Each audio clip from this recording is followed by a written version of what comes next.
What's up guys, Austin Dunham back again with another video, and today I have a video that's probably going to change your life.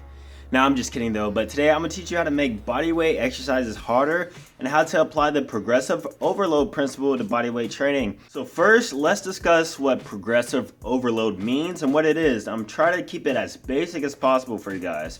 So progressive overload, so if you ever dabbled into weightlifting, you probably heard this term before, but all it is basically adding weight to the bar or throughout time making something harder so that you can put more stimulus and more stress on your muscles. And progressive overload is pretty much the #1 key to muscle growth and getting strength. Without it, you wouldn't be progressing at all. And basically that is how you progress, is by applying progressive overload. Now first, let's talk about weightlifting if you do that. So weightlifting progressive overload, usually when you get stronger, let's say you bench press 135 pounds, and right now you're doing it 9 reps. Then you go into the gym the next day and you're doing it like for 12 reps. What do? You're not going to keep benching the same amount of weight over and over again. Instead, you're probably going to throw in like 2.5 pounds on each side and make the exercise harder.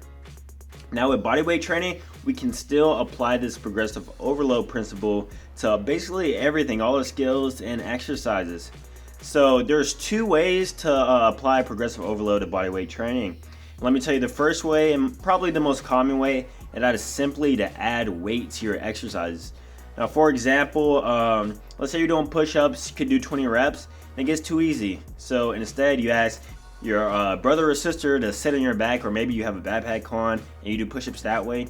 Same goes with pull-ups. A lot of people do this one, weighted pull-ups, adding a belt or chain to yourself and doing pull-ups with weight. And that's pretty much the easiest way to apply progressive overload to bodyweight training. Actually adding weight to yourself produces more of a muscle building effect than my second way of teaching that I'm about to tell you guys. So remember, the first way to do it is to simply just add weight. You can do this with any movement, practically. Pistol squats, you can add weight by holding a dumbbell, pull-ups, weighted pull-ups, push-ups, weighted push-ups.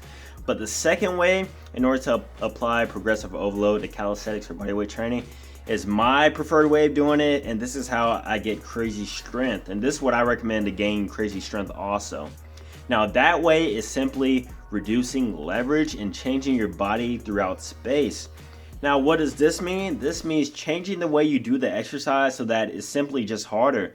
So for example, a simple version is doing one-arm push-ups, taking off a limb of an exercise to make it harder. So one-arm push-ups, one-arm pull-ups, one-arm squats, pistol squats. All of those are just forms of adjusting the leverage to make the exercise harder, thus producing progressive overload. Now there's plenty, like endless ways to do this, so I'll take you through another example, and that is doing push-ups. So doing normal push-ups gets too easy, right?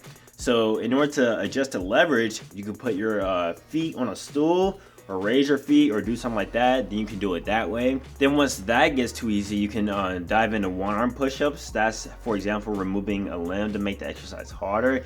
Then from there, you can combine the two, actually the first 2 ways, and you can do weighted and leverage changing positions. So for example, you can do weighted one-arm push-ups and get the best of both worlds, or weighted one-arm pull-ups. And also, if you need any advice or recommendations to applying these principles to your own workout routine, please email me at austindtrain@gmail.com.